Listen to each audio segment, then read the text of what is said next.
আবার আপনাদের সাথে দেখা হবে কিনা আমি জানি না, কথা বলতেই হবে।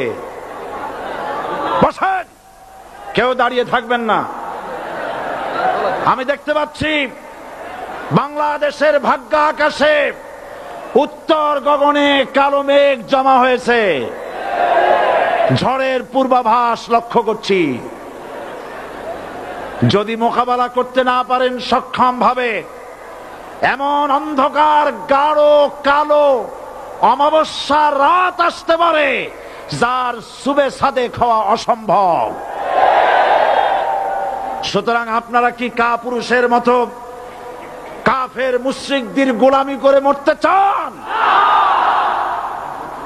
বিড়ালের মতো 500 বছর বেঁচে থাকার কোনো লাভ নাই। সিংহের মতো 1 ঘন্টা বাঁচতে চাই। আমাদেরকে বলা হয়